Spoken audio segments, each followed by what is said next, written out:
Good morning students. आज देख लेते हैं ट्रेड साइकिल्स। तो सबसे पहले ट्रेड साइकिल्स है क्या चीज़। Every country witnesses boom depression periodically. Depression is characterised by falling production, falling prices and rise in unemployment. On the other hand, boom is characterized by rising production, rising prices, high employment percentage. These changes of boom and depression are cyclic in nature. Hence, these are called trade cycles or business cycles. Rhythmic fluctuations taking place in an economy at intervals in the form of boom and depression are called trade or business cycles. Trade cycles व्यापार चक्र जो होते हैं वो क्या होता है कि हर इकोनॉमी में कभी बूम आता है, कभी डिप्रेशन आता है। तो बूम का मतलब है कि प्रोडक्शन बढ़ रहा है, प्राइसेस बढ़ रहे हैं, राइट, एम्प्लॉयमेंट बढ़ रहा है। लेकिन डिप्रेशन का मतलब क्या है, प्रोडक्शन कम हो रहा है, प्राइसेस कम हो रहे हैं, अनएम्प्लॉयमेंट बढ़ रहा है। So trade cycles are rhythmic fluctuations जो कि कुछ इंटरवल्स में एक इकोनॉमी में होती है, उसको हम जो है ट्रेड साइकिल्स बूम डिप्रेशन या रिसेशन कहते हैं, राइट। तो ये है उसकी कुछ हमारे पास डेफिनेशंस, राइट। तो यहाँ पे एक चीज़ ये देख लेते हैं, it follows from the above definition that trade cycles take place in capitalist और मिक्स्ड इकोनॉमीज। ठीक है, तो जो ट्रेड साइकिल्स होते हैं वो कैपिटलिस्ट या मिक्स्ड इकोनॉमी, ठीक है, में होते हैं। मिक्स्ड इकोनॉमी जहाँ पे सोशलिस्ट भी होंगे और कैपिटलिस्ट भी होगी। दे रिलेट, जहाँ पब्लिक प्राइवेट सेक्टर दोनों होंगे। They relate to all the economic activities, सभी इकोनॉमिक एक्टिविटीज़ पे ये जो है रिलेट करती है। ट्रेड और बिजनेस साइकिल्स है 4 फेजेस, 4 फेजेस होते हैं। एक्सपेंशन बढ़ना, रिसेशन जो है कम की तरफ आना, कॉन्ट्रैक्शन बिल्कुल जो है नीचे की तरफ आ जाना, रिवाइवल रिकवरी। ठीक है, there period is not fixed but occur again and again. ये हमेशा जो है बार बार किसी भी इकोनॉमी में होता है कि कभी बूम होगा, कभी रिसेशन होगा, कभी डिप्रेशन होगा या फिर कभी रिकवरी का फेस होगा। ठीक है, अब देख लेते हैं टाइप्स ऑफ ट्रेड साइकिल्स। तो टाइप्स ऑफ ट्रेड साइकिल्स में हमारे पास professor Schumpeter has divided trade cycles into 3 phases, 3 phases में उन्होंने डिवाइड किया है। तो पहला major cycles, these are of duration 8 to 12 years. तो इनको जगलर के नाम से भी जाना जाता है, फ्रेंच इकोनॉमिस्ट जगलर साइकिल्स भी कहा जाता है, जो 8 से 12 साल की ड्यूरेशन में आते हैं। माइनर साइकिल्स, इनको किचन साइकिल्स भी कहा जाता है, जो 2 से 5 साल के ड्यूरेशन में आता है। फॉर इंस्टेंस हमारे पास है 21 से लेके 32 तक जो था वो मेजर साइकिल था, और जो 21 से 24 तक का था वो एक माइनर साइकिल था, राइट। अब देख लेते हैं तीसरा, very long cycles, prolonged cycles with their duration ranging from 50 to 60 years. ठीक है, तो इसमें कॉन्ट्राटिफ ने, ये रशियन इकोनॉमिस्ट ने दिया था, तो कॉन्ट्राटिफ साइकिल्स भी इसको हम कहते हैं, right. A very long cycle may contain itself many major and minor cycles, कि जो माइनर एंड मेजर साइकिल्स हैं उसके बीच में बहुत सारे साइकिल्स हो सकते हैं एक लॉन्ग साइकिल में, राइट। तो उसके बाद हम देख लेते हैं phases of cycles. Phases of cycle में हमारे पास आ जाता है एक्सपेंशन, यानी कि आ गया बूम, रिसेशन, डिप्रेशन एंड उसके बाद रिकवरी। ये 4 फेजेस हमारे माने जाते हैं। तो इसका डायग्राम भी देख लेते हैं। वाई एक्सिस पे आउटपुट है और एक्स एक्सिस पे टाइम है। देखिए, ये है हमारे पास बूम, ये है रिसेशन नीचे की तरफ जब आ रहा है, ये है डिप्रेशन जो सबसे नीचे की तरफ आ गया, उसके बाद है रिकवरी। ठीक है, तो ये फुल एम्प्लॉयमेंट का सिचुएशन है, और ये जो है कहीं ना कहीं जो है boom, recession, depression and recovery ये चलता ही रहता है। अगर ये एक लॉन्ग साइकिल है तो बीच में आपको दिखेगा कि और भी साइकिल्स हो सकते हैं, मेजर एंड माइनर साइकिल्स बीच में हो सकते हैं। ठीक है, now look at the 4 phases. 4 phases के एक्सप्लेनेशंस को देख लेते हैं। पहले आ जाता है हमारे पास एक्सपेंशन और बूम। बूम और एक्सपेंशन है क्या चीज़, ठीक है। तो phase of the trade cycle represent the best stage of prosperity. तो सबसे अच्छा स्टेज जो है वो बूम माना गया है, प्रॉस्पेरिटी का स्टेज है, जहाँ पे जो है हर इकोनॉमी चाहती है कि इस स्टेज को अटेन करे। इनकम और प्रोडक्शन मैक्सिमम होएगी, level of income is sufficiently high, right, because of the interaction of multiplier and accelerator. Increase in income is many times more than that of increase in investment. ठीक है। तो यहाँ पे full employment के situation होगी, unemployment खत्म होगा, right. Prices जो हैं यहाँ पे राइज होंगे, ठीक है।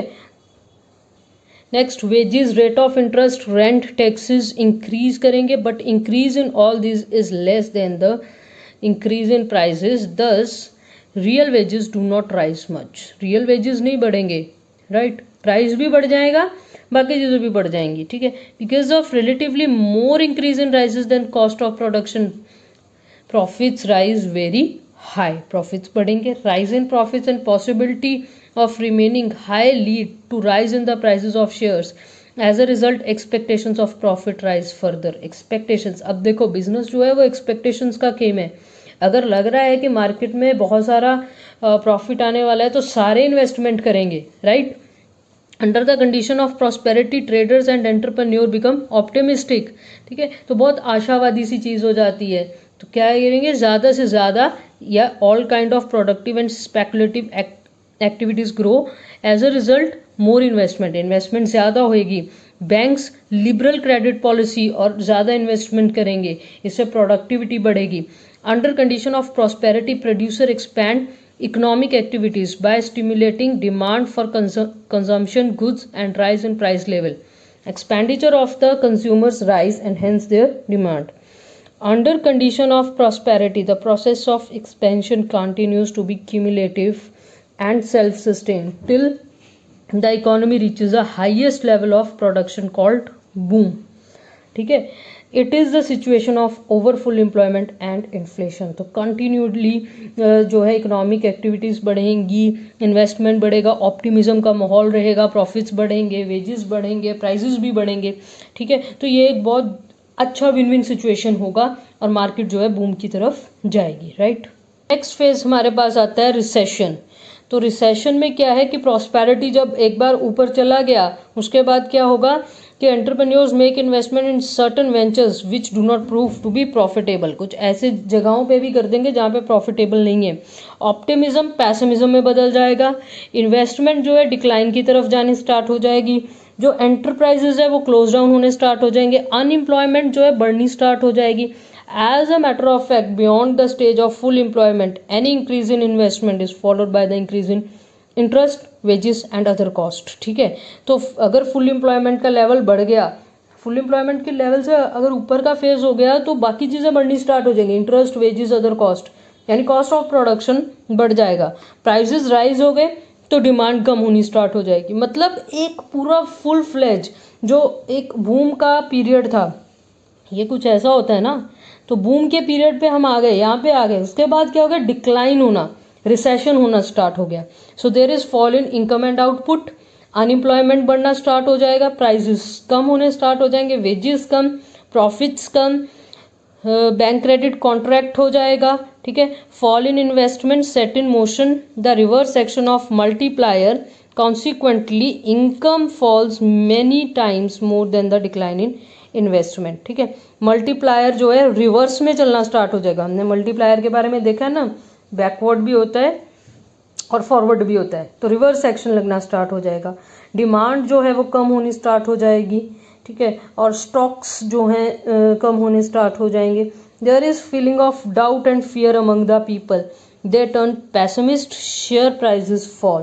तो ओवरऑल इकोनॉमी जो है एक बार जो है ऊपर के तरफ आके उसके बाद डाउनफॉल होना स्टार्ट हो जाएगा. उसके बाद आ जाता है डिप्रेशन और कंट्रैक्शन.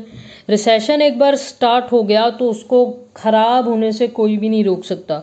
वो क्या होएगा, एक मोमेंटम हो जाएगा होपलेसनेस का, डिप्रेशन का. इकोनॉमिक एक्टिविटीज़ में जो है डिप्रेशन, कॉन्ट्रैक्शन आ जाएगा. लेवल ऑफ आउटपुट, एम्प्लॉयमेंट कम होना स्टार्ट हो जाएगा. वेजेस, प्राइजेस कम होने स्टार्ट हो जाएंगे. प्राइजेस ऑफ गुड्स जो है इतने कम जो है हो जाएंगे कि वेजेस, इंटरेस्ट, कॉस्ट बढ़ गया, प्राइजेस जो है कम हो गए, right. Resulting into heavy losses. Entrepreneurs और ट्रेडर्स को बहुत लॉस होगा, right. Workers are hit adversely. Workers को जो है बहुत ज़्यादा मार पड़ेगी इसकी. Production and distribution system go out of the gear. Heavy fall in the profits serves as a disincentive to any new investment. नया इन्वेस्टमेंट ही नहीं होगा. Although rate of interest falls, लेकिन कोई भी नया इन्वेस्टमेंट नहीं होगा। ठीक है, मार्जिनल एफिशिएंसी कम होगी। डिप्रेशन में प्राइसेस ऑफ रॉ मटेरियल बढ़ेगा, प्राइसेस ऑफ फिनिश गुड्स कम हो जाएगा, यानी cost is more than the prices, profits कम हो जाएंगे। फार्मर्स हैं उनका जो है कंडीशन वर्स हो जाएगा, ट्रेडर्स का कंडीशन वर्स हो जाएगा, रिवर्स एक्शन लग जाएगा। ठीक है, तो एक्सलरेटर जो है उन दोनों का रिवर्स एक्शन स्टार्ट हो जाएगा, मल्टीप्लायर एंड एक्सलरेटर का। There is heavy fall in income, income कम हो जाएगी, प्राइसेस कम हो जाएंगे, इंडस्ट्रीज रुइन होंगी। कॉन्ट्रैक्शन मतलब इनकम, आउटपुट, एम्प्लॉयमेंट, प्राइसेस सब चीज़ें जो है वो खराब होंगी। इसमें हमारे पास आउटपुट एंड इनकम कम हो गई, अनएम्प्लॉयमेंट इंक्रीज हो गया, wages, interest, other cost decline हो गए, एंड देन प्राइस लेवल कम हो गया, वॉल्यूम और प्रॉफिट जो है कम हो गया, cash reserves with the bank pile up and demand for credit falls. जो है मशीन्स जो हैं बहुत पुरानी हो जाएंगी, जो कि रिप्लेस नहीं की जाएंगी। ठीक है, कैपिटल गुड्स का डिमांड भी कम हो जाएगा, यानी कि demand for consumer goods also fall, there is an all round decline in the investment. जैसे कि अभी जो है कोविड-19 जो है उसका हमने रेपरकशंस देखे हैं कि इकोनॉमी नीचे की तरफ गई है, रिसेशन की तरफ गई है। रीजंस क्या हैं? अब देखिए, कुछ चीज़ों के प्राइसेस बहुत बढ़ रहे हैं, कुछ चीज़ों का डिमांड ही नहीं आ रहा है।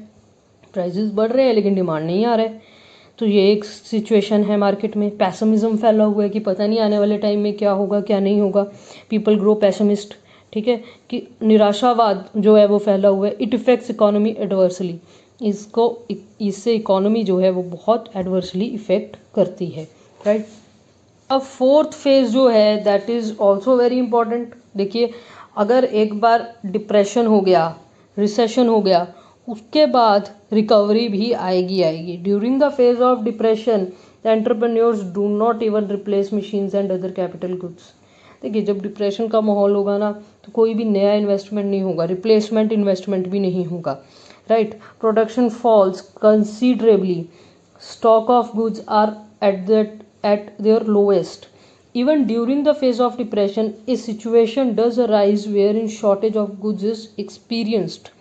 ठीक है, need for replacement of machines becomes so imperative that the entrepreneurs are obliged to buy new machines to replace old and worn out. लेकिन हर दिन वैसा तो नहीं रहता है, अगर ख़राब दिन होते हैं तो अच्छे दिन भी होते हैं, तो कहीं ना कहीं मार्केट में डिमांड आएगा, रिप्लेसमेंट होगा मशीन्स का, इन्वेस्टमेंट होगा कैपिटल गुड्स में, इंडस्ट्रीज़ जो हैं इंक्रीज करेंगी। As a result of it interaction of multiplier and accelerator comes into play and there is increase in income, जिससे इनकम इंक्रीज करेगी। Demand for goods rises, there is increase in output and employment, इससे जो है output और employment increase होगा।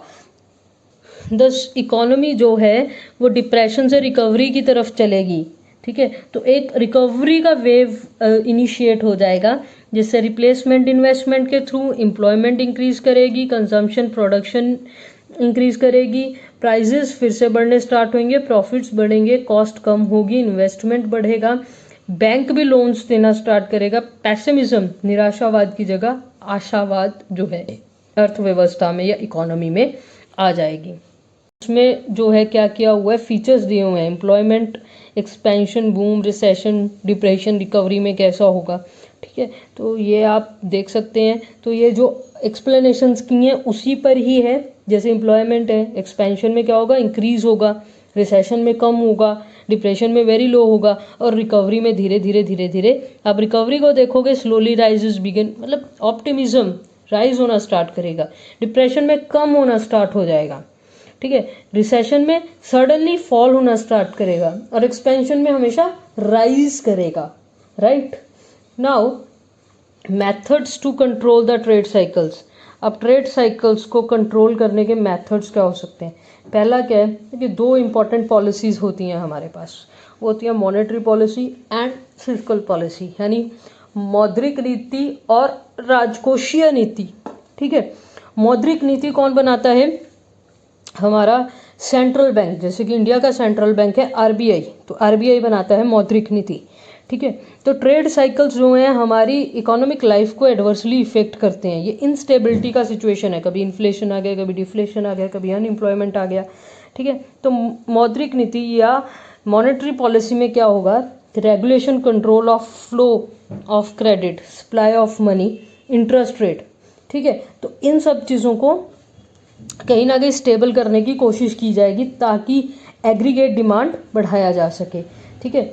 Now monetary instruments are use to stimulate the flow of credit as well as to suppress it. Credit की market में जितना भी पैसा है, क्रेडिट है, ठीक है, या तो जो है क्रेडिट है उसको सप्रेस किया जाएगा या तो उसको बढ़ाया जाएगा ताकि जो है मॉनेटरी पॉलिसी के थ्रू जो टारगेट्स हैं वो अचीव किए जा सके। अकॉर्डिंगली ड्यूरिंग इन्फ्लेशन में क्या करना है, क्रेडिट को रिस्ट्रिक्ट करना है, कम करना है, तो डियर मॉनेटरी पॉलिसी बनाई जाएगी, ठीक है, जिसमें इंटरेस्ट रेट बढ़ाया जाएगा, गवर्नमेंट सिक्योरिटीज़ को सेल किया जाएगा ओपन मार्केट में, लिक्विडिटी को बढ़ाया जाएगा, कैश रिजर्व रेशो को जो है बढ़ाया जाएगा, राइट। तो requirement of margin is also raised in general, banks are advise to restrict the availability of credit, ठीक है, कि यानी कि लोगों को मिलने वाले पैसे को थोड़ा कम किया जाएगा। बिकॉज क्यों किया जाएगा, क्योंकि जो है हमने ये क्रेडिट पॉलिसी जो है सप्रेस करनी है, राइट। अब डिफ्लेशन के पीरियड में क्या है, चीप मॉनेटरी पॉलिसी बनाई जाएगी, रेट ऑफ इंटरेस्ट जो है रिड्यूस किया जाएगा, गवर्नमेंट सिक्योरिटीज़ को परचेज किया जाएगा, कैश रिजर्व रेशो, लिक्विडिटी को कम किया जाएगा, ठीक है, मार्जिन का रिक्वायरमेंट को भी स्लैश किया जाएगा। अब यहाँ पे क्या है, लेवल ऑफ एम्प्लॉयमेंट को बढ़ाना है, बिजनेस एक्टिविटी को बढ़ाना है, पिक करना है, ठीक है। तो डिफ्लेशन का माहौल है, अब क्रेडिट ज़्यादा से ज़्यादा दो, इन्वेस्टमेंट हो ताकि, राइट, ठीक है। तो मॉनेटरी पॉलिसी लेकिन सिर्फ एक ही है इंस्ट्रूमेंट ट्रेड साइकिल्स को, उसके साथ फिजिकल पॉलिसी को भी सप्लीमेंट करना पड़ेगा, राइट। फिजिकल पॉलिसी क्या कहती है, economic activity of the government, जो गवर्नमेंट की पॉलिसी है उसको हम फिजिकल पॉलिसी कहते हैं। इसमें रेवेन्यू, एक्सपेंडिचर, डेट, ठीक है, वो सारे के सारे जो हैं ये सारी चीज़ें ये फिजिकल पॉलिसी में आ जाती है, जिसमें बिल्ट इन स्टेबलाइजर्स हो गए एंड डिस्क्रिशनरी मेजर्स होंगे। A built-in stabilizer refer to those physical parameters that start opening in the system automatically. These are therefore automatic stabilizers. These built-in stabilizers automatically change the flow of income or money between individuals and corporations, right, on the one hand, and government on the other. And the charge is such that it is appropriately counter-cyclic in its direction. Progressive जैसे taxation होती है, progressive taxation का मतलब होता है जिसकी income ज़्यादा है उससे टैक्स ज़्यादा लीजिए, जिसकी इनकम कम है उससे जो है कम जो है वो टैक्सेस लीजिए। इससे क्या होएगा, purchasing power of the masses reduces, जिसके पास ज़्यादा इनकम है उससे टैक्स ले लीजिए, तो उससे क्या होएगा, परचेजिंग पावर कम हो जाएगा। Act as a check on the inflationary tendencies, इससे क्या होगा, इन्फ्लेशन कम होगा। Likewise during depression, progressive taxation reduces the tax revenue of the state and raises the availability of purchasing power with the masses that stimulates demand and business activity, ठीक है। तो जब progressive taxation depression के time में देखें तो state का tax revenue कम होगा, उससे क्या होएगा, अवेलेबिलिटी ऑफ परचेसिंग पावर बढ़ेगी, और दूसरा क्या होएगा, डिमांड जो है वो स्टिमुलेट होएगी, बढ़ेगी, बिजनेस एक्टिविटी बढ़ेगी, राइट। उसके बाद आ जाता है unemployment insurance. During the period of prosperity unemployment fund tend to increase, unemployment fund जो है वो बढ़ना चाहिए। जैसे देखिए सिंपल सी बात है, लोगों का इनकम होगा तो वो डिमांड करेंगे तो प्रोडक्शन होगा तो एम्प्लॉयमेंट भी मिलेगा, एक्सपेंशन भी होगा, राइट। तो this is because during this period payment in terms of unemployment relief tends to reduce। अब prosperity में क्या किया, अनएम्प्लॉयमेंट इंश्योरेंस को कम कर दिया। ऑन द अदर हैंड जब डिप्रेशन है उसको बढ़ा दीजिए ताकि मार्केट में जो है एक्सपेंशन हो जाए, मार्केट में जो है डिमांड बढ़ जाए, लोगों का परचेजिंग पावर जो है वो बढ़ जाए, right. Likewise, the contraction of the fund implies more purchasing power in the market that stimulates the level of business activity. Thus, it is the automatic charges in the flow of purchasing power between the government and the people that act as built-in stabilizers in the system during the periods of inflation and deflation. देखिए ये चीज़ें जो हैं, progressive taxation हो गया या unemployment insurance होगा, ये आपको डिप्रेशन में भी काम करेगा, रिसेशन में भी काम करेगा, ये आपका इन्फ्लेशन में भी काम करेगा, यानी बूम में भी काम करेगा, राइट। ठीक है, तो इस चीज़ को ऐसे यूज़ किया जाता है ये टूल्स को कि ताकि डिप्रेशन से भी बाहर निकला जा सके, और अगर बूम पीरियड है, अगर वहाँ पे हम चीज़ें ठीक करना चाहते हैं वहाँ पे भी हो।